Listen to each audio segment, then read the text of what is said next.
podcast where we interview individuals just like you, dealing with their own journey from loss to growth, along with mental health experts, growth guides, all with the purpose of helping you heal better, improve mind, body, and spirit, and find your new purpose from the loss and the tragedy that you have unfortunately experienced. Hi, I'm Tom Pacello. I'm your host. I'm a growth evangelist, as well as a fellow widower losing my beautiful bride, Judy. She was my bride for 19 years, and I lost her almost about 5 years ago. Today, we have a special guest. His name is Chris Bentley. Chris is the founder and now CEO of an organization called Wings for Widows.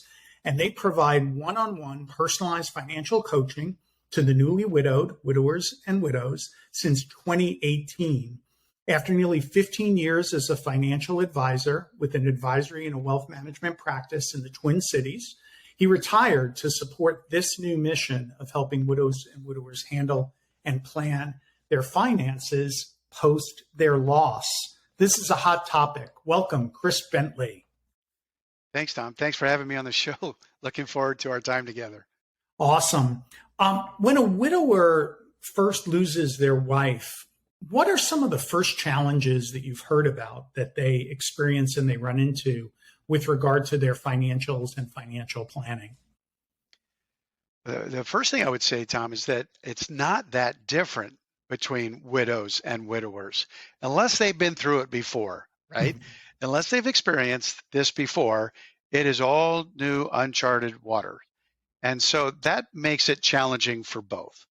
There are probably some areas we'll get to today that affect widowers more than widows, and vice versa, from our experience. But I think in the case of the widowers, I mean, the first thing is, right, just the loss of a wingman, right? I mean, you've lost your confidant, you've lost your business co-decision maker, you've lost certainly your lover and your friend, and just you've lost your wingman.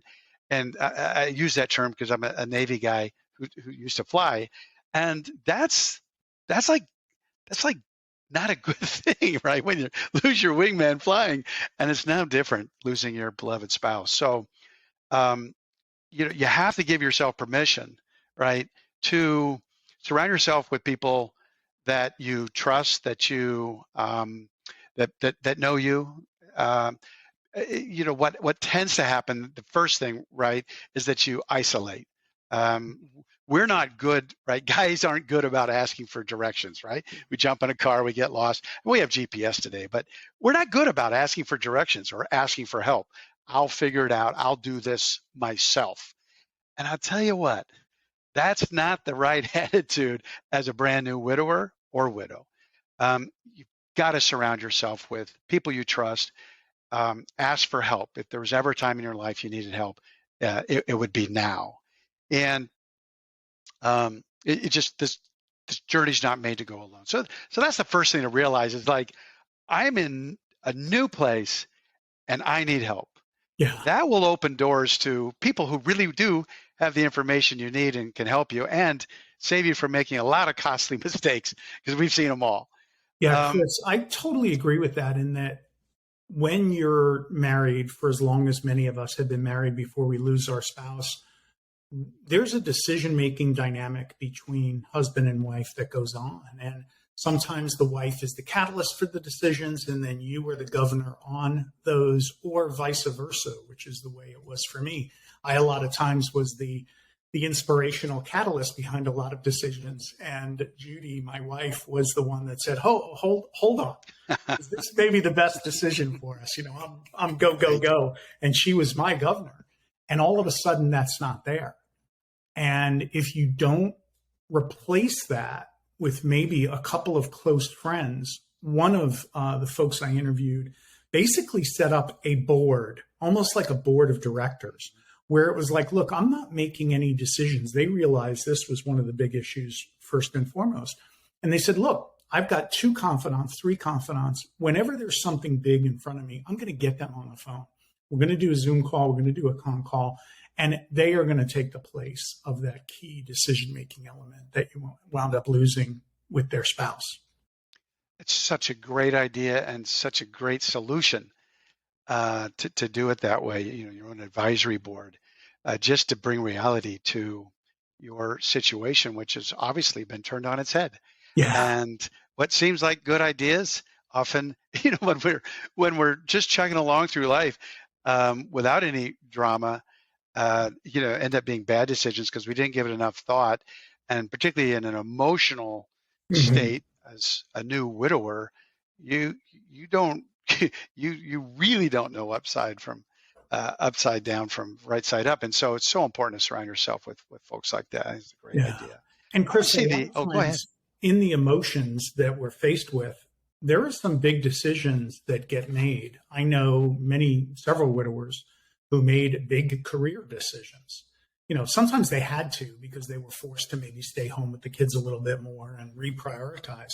But they wound up quitting jobs or selling companies or quitting careers.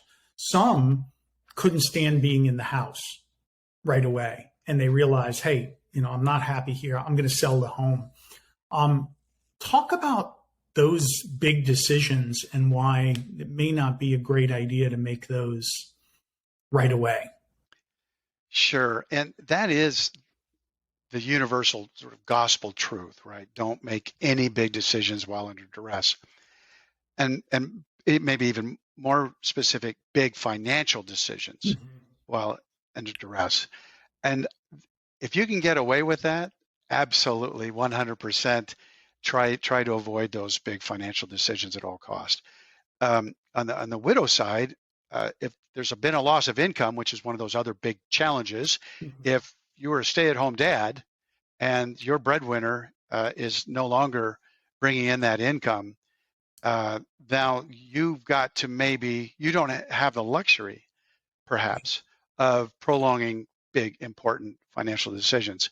If you are the breadwinner in a one income earner family, then you probably have some time to think through these things. But not everyone is so fortunate, and sometimes big decisions need to be made. You mentioned the home. I mean, if there's a large home because you're a two-income family and you could afford a large home, and kids are all in private school, and everything is humming along, and then it isn't, those decisions probably need to be made sooner than later. If you can avoid them, I think it's wonderful, but not everyone can, and you've got to address them head on. Agree, completely agree. And that is something that is a big implication nowadays is many of us were in homes where it was double income. Um, and now that those earnings are no longer there, which has serious implications. The other implication that I see is daycare. If you weren't double income, or maybe your wife was working, which mine was as part of the business, but really was the main caretaker of the kids. Now, what do you do with regard to childcare? So, talk about some of those implications. Childcare is probably the biggest one for widowers, right? Because they're generally don't want to pigeonhole anyone, but they're generally um, not the stay-at-home dad. Mm-hmm. It's typically not the situation, and but that is their most immediate concern would be minor children at home, where spouse was taking care of those children, running them to soccer and dance and hockey and every other possible activity that we now involve our kids in. And suddenly, 10 to 20% of your paycheck is going to sitters and nannies and childcare centers so that you can continue your career. And then when you do, after you drop off, you're working. When you pick up, you're now the sole parent. And so what starts to happen, what we see is that you're all consumed, right? All 24 hours are consumed by career and parenthood.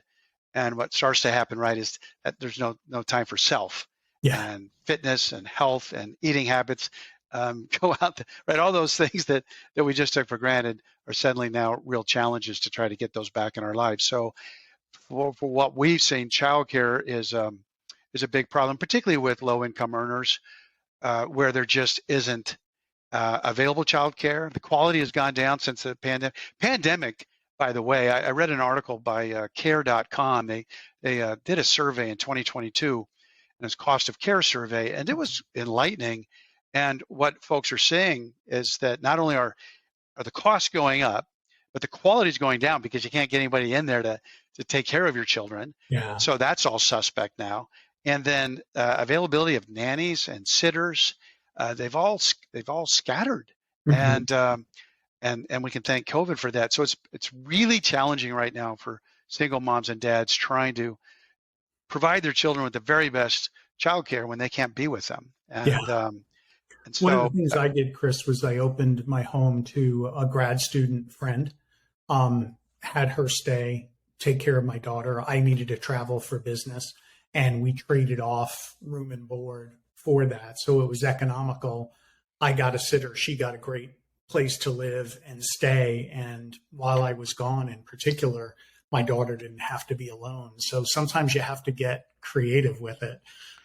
you sure do. That's a great solution. Another one that I've heard are just the idea around carpooling. Mhm. It's dads going beyond carpooling. Sure, I'll drive today, you drive tomorrow, but then the after care, well, I can take today off, or I can work from home today, and so I'll go get the kids. They can stay here, have playtime together, and you come pick them up here. So I see a lot more of that happening today post COVID as well. Yeah. As a new widower, what are some of the first things that we should be doing? We covered a couple, but what are some of the tips that you have right away of some of the things you need to look at with your financial planner hat on?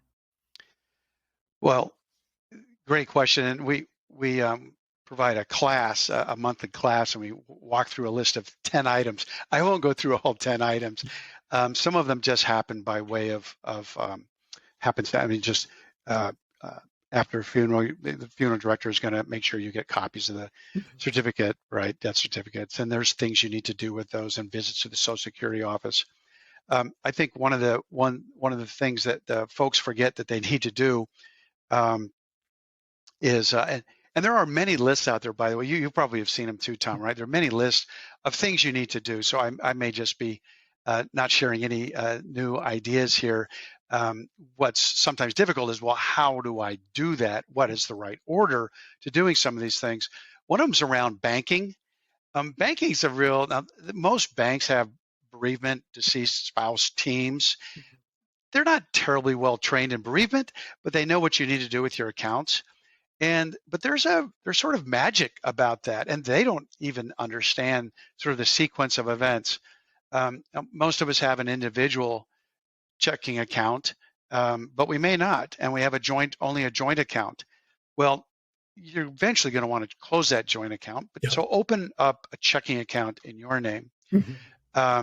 Get that going. Most all of us have debit cards and bank cards in our name, but if you don't, only have joint checking a credit card, well, again, also apply for one in your own name. Don't shut down the account with the joint account. You can legally continue to use those accounts, but get yours going before you shut down the other ones. So just simple things like that. Another big area. Go ahead, Tom. I remember was survivor information on things like 401ks. So if there were 401ks or retirement accounts in your spouse's name, those do need to be rolled over properly into your own accounts, so that you've got stewardship of it. And then on all of your accounts, likely your spouse is the surviving member. That needs to be changed as well. And a lot of people forget to do that. So that was the second point I was going to make. Exactly. Are the beneficiaries, right? Updating the beneficiaries. And if you have a financial advisor, if they're doing their job, they're going to do some estate settlement with you and reach out to you about getting all those beneficiaries updated. But they're the beneficiaries we forget, right? Like, and we don't ask this question, well, if something happens to me now, I'm going back to my bank example. Something happens to me now, okay, I've changed it over. I have a account in my name, and I have all my savings in my name, and I have my brokerage account in my name, brokerage meaning non-IRA, non-retirement account, and something happens to me, I pass. What's going to happen to all of those assets? I'll tell you what's going to happen. They're all going to go into probate. They're all going to be frozen. So there are things you can do once you get these accounts activated by adding features to the accounts or signatories on the accounts or adding beneficiaries to the accounts so that we bypass, right? You bypass probate. And that's a whole nother conversation maybe for another show.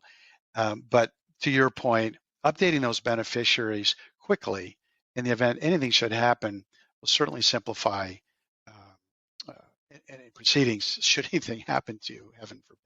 Yeah. So those are just a couple of ideas. I think getting a hold of it, one of the areas that is overlooked are our spouses, our deceased spouses' assets. Mm-hmm. They have to be accounted for. If they're truly her assets, her car, maybe the home is in her name. Any of those types of deeded assets, her IRA, her bank account, where it's a sole bank account, those are her assets and become her estate assets. Mm-hmm. And you do not have the right, the legal right, to continue to write checks or use the credit card or use the debit card from those assets to cover joint bills. Mm-hmm. And a lot of guys we all forget that no, that's hands off. And the whole idea around probate is a mystery to most of us because we don't do this every day. But probate's very simple, and it's not very simple, but the concept is simple. It's simply that creditors need to be paid Mm-hmm. before those assets are distributed. And so if you're distributing assets or selling her vehicle to pay for something, right? Well, it better be paying her creditor because they're all going to be standing in line waiting to be paid. And so that process often gets bypassed. And what happens is I got to get my life on track. I got things to do. I'm going to settle this. I'm going to sell this. I'm going to take care of this.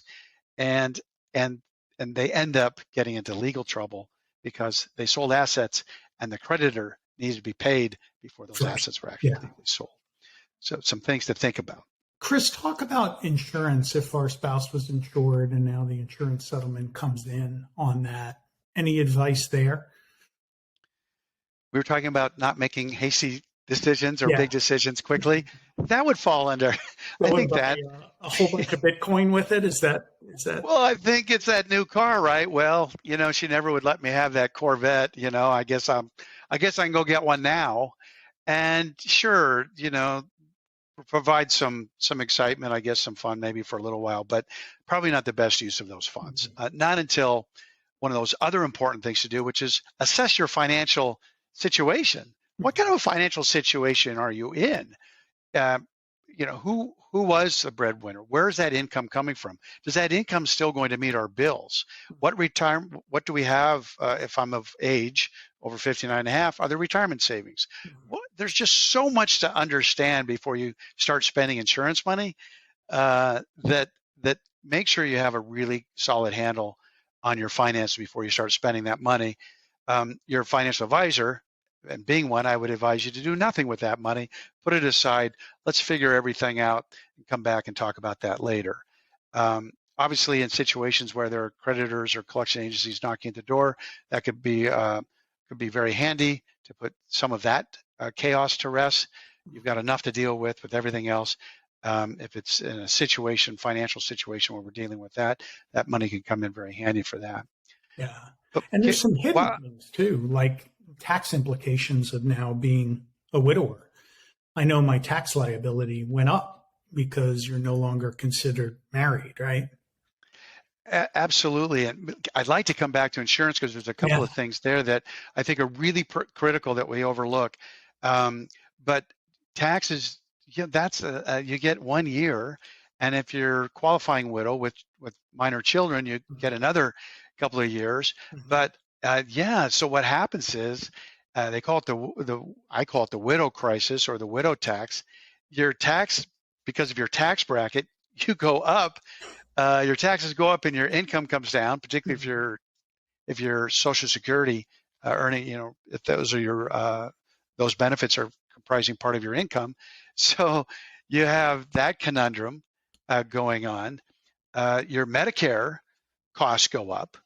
I read another interesting piece of research not too long ago that said that quarterly, something like for more than 50% of the respondents, $1,000 more a quarter.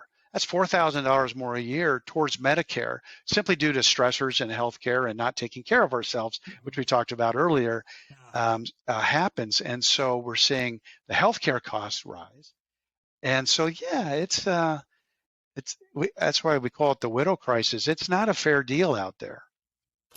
Absolutely. And you wanted to mention something else about insurance, Chris? Yeah, because I think it's a good time when that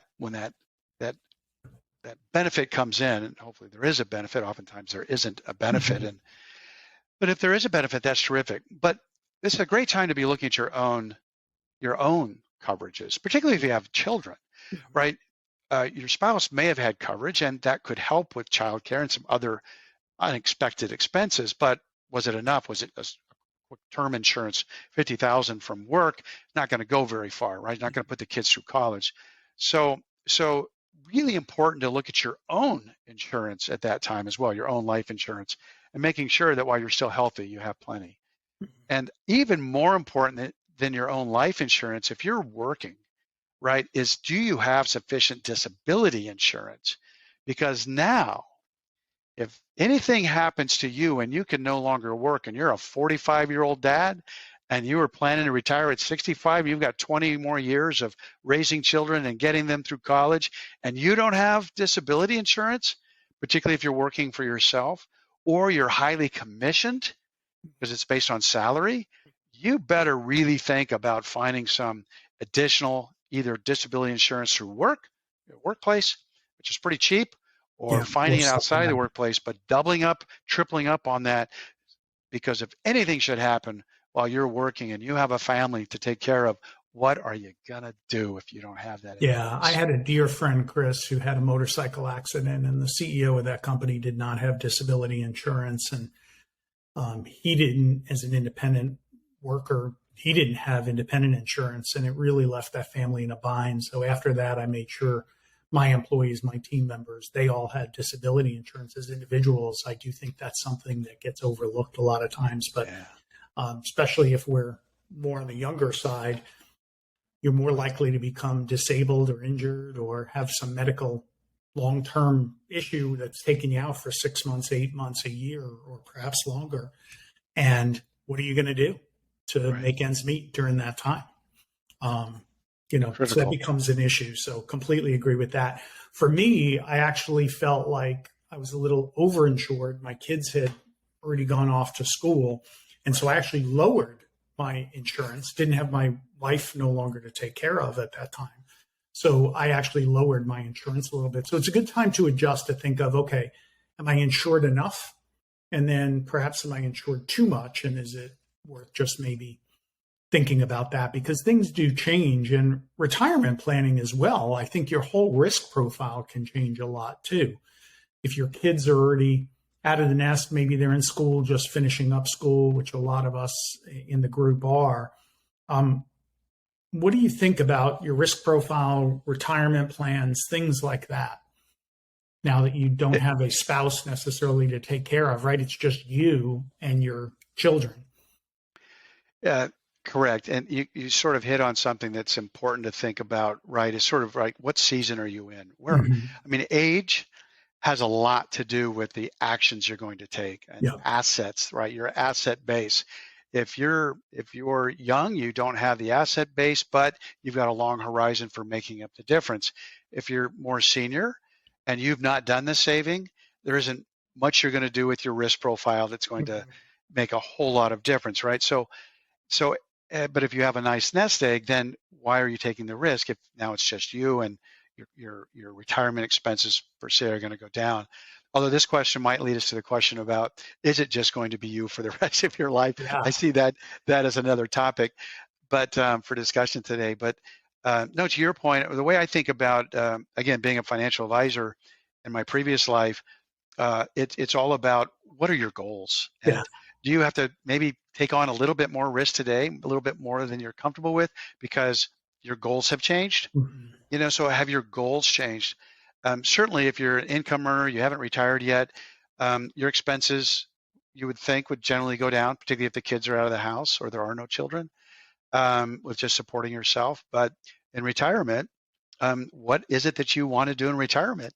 I don't know that expense in retirement would be all that much less, right? Mhm. Depending now, if you've redefined goals and what retirement looks like for you, that would take some time to come to those types of conclusions. Um, you may just be just fine, or because you have undersaved, you do adjust and say, that isn't that important now. We were going to travel the world for 360. Now it's just not that important. Beth's not here. I'm going to do something else with my time. And so it really comes back to, what are your goals? What do you want to achieve? And then review your portfolio, the diversification, the mix, allocations, right? And adjust accordingly. Yeah.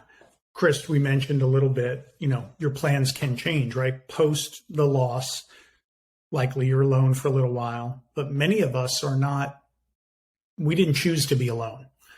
So many widowers get involved in a relationship 1 year, 2 years in. The remarriage rates are very high at the 1, 2, kind of 3 year mark.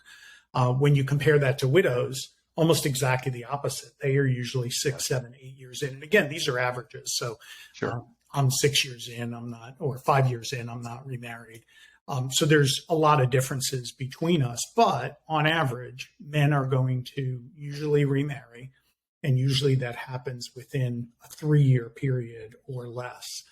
That has some pretty serious implications now from a financial planning standpoint compared to when we maybe first got married in our 20s or in our 30s.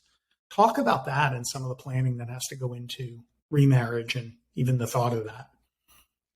Yeah, the thought of that is probably scary for some guys, right? Mm-hmm.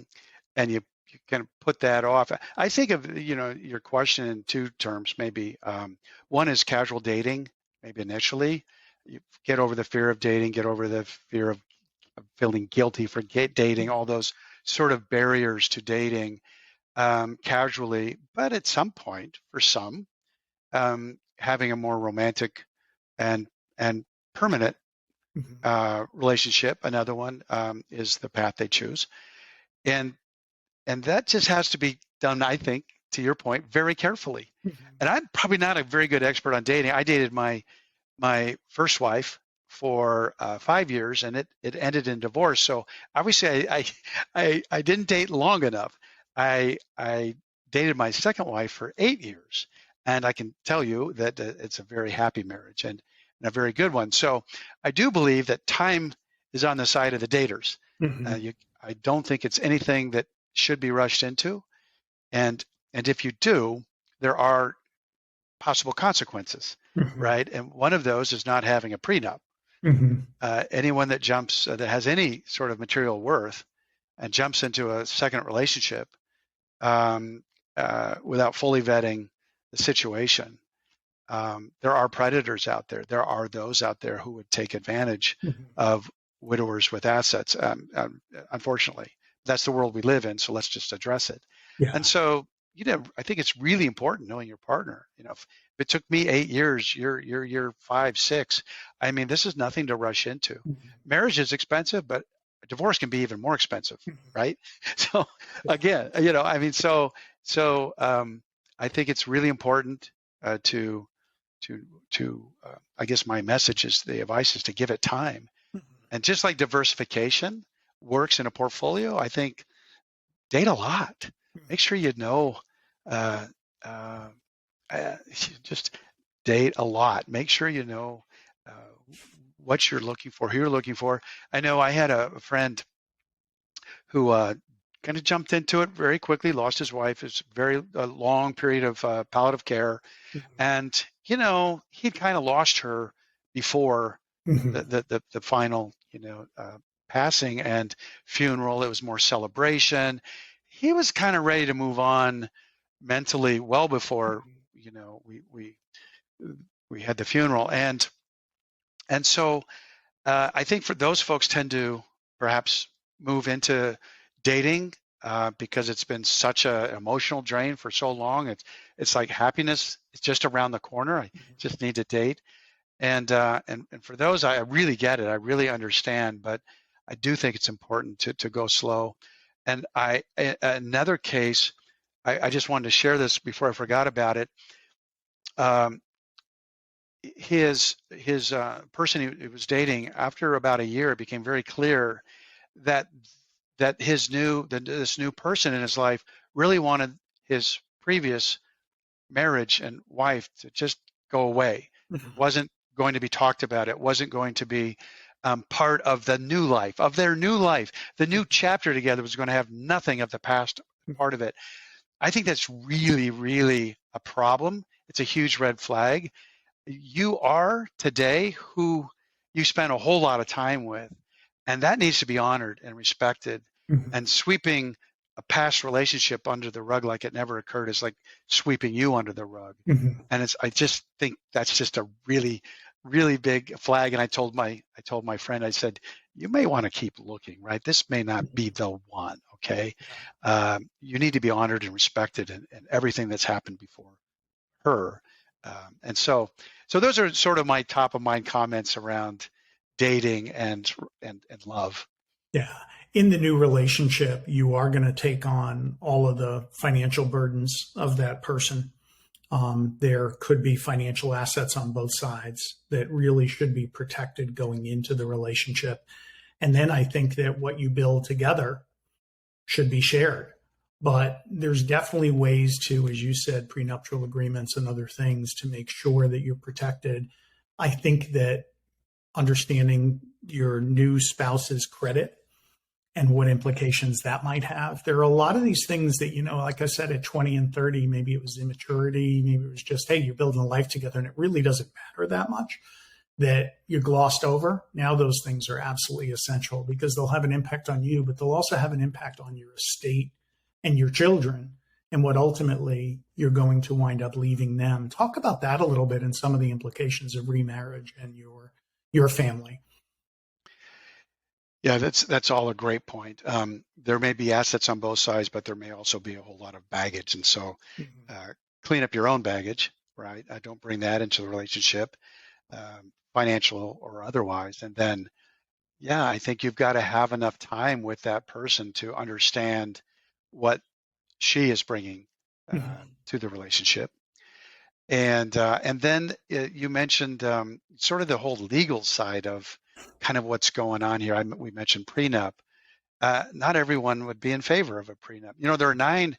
I think there's nine community property states, if I count them up. 9 or 11. I may have that wrong, but I think it's 11 actually. Community property states where everything you bring to the marriage. We talked about a prenup, right? But Mhm. there are 11 states where everything you bring to the marriage is yours, and Mhm. everything that's acquired during the marriage is shared. Mhm. So if you live in a community property state, even a prenup may not be necessary, but it's still advisable. Yeah. And then for the rest of the U.S., having that understood, what's yours, what's mine, what are we building together, and what should happen, right? Whether it's through death or divorce, Mhm. with our children. How are Mhm. our children going to be treated?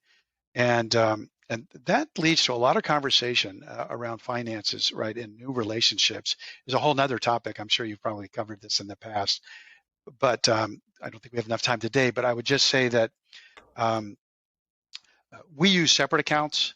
I see a lot of separate accounts and separate, while there are sometimes communal wills. Well, they're individual wills, but they take each other. Right, I'm going to leave certain assets to my wife, but I'm going to leave certain assets to my children, and that's can be done through a will.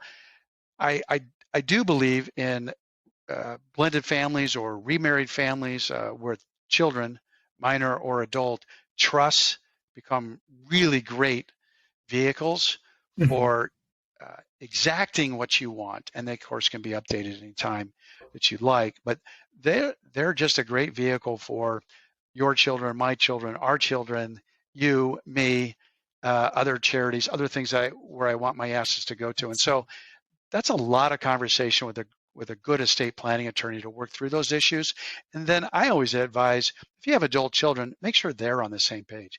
Make sure that they know what's going on. They may not need to know dollar amounts, but let them know what you've set up, legally, what they can expect. It's just no fun to get those kinds of surprises during a death or a crisis. I completely agree to over communicate there, because they're already on edge with the loss still, even if it's years on. And some of the things that you're planning and you're doing, they might not know the implications of. And in that doubt can sow a lot of strife. Particularly with a will, which can also then be contested. So you've got that strife, you've got somebody that feels left out. Somebody said, well, why are they doing that? I'm not happy with that. Whereas in a trust, which is all private, that can be spelled out very carefully. And then those communications can happen as necessary. It's just a great way to go. Yeah. And I know these are things you don't want to think about. You're in love, you're in this new relationship, right. But a little bit of prudence and a little bit of pumping the brakes there just to make sure everything is planned out. Like I said, we're not 20 years old anymore. We're now 40, 50, 60, and there's definitely some more planning. What's the one piece of advice you'd like to leave with our widowers or growth warriors with today, Chris? What I started with, you're not alone. And if you try to go this journey alone, you're going to make mistakes. And you're going to wish, why didn't I ask? Mm-hmm. We've seen it. You probably have seen it too, right? Over and over where this happens. Somebody was, embarrassed or just thought they could manage it on their own, right? We're tough. We're going to we're just going to work through this myself. And it doesn't work. It never has. It never will. And the one piece of advice is to, as we said at the very top of the program, was to surround yourself with friends, people you trust, your confidants, shoulders you can cry on, because you need to do that too. You need to let it go. And anyone that wants to try to be John Wayne through all of this, I don't know if I ever saw John Wayne cry in a movie, but as a widower, you're going to shed some tears, and it's great to be surrounded by people. Yeah, you don't have to go through this alone. Absolutely. It's something that we preach all the time here. Thank you, Chris. Thank you for some great financial advice and some guidance and tips. And everyone, thank you for listening into our Go Through Grief podcast. If you liked what you heard, hit the like button, leave a review. If you seem so inclined, it helps with our ratings and helps us improve our reach. And be sure to subscribe to stay up to date on the latest episodes. And until next time, my growth warriors, keep growing.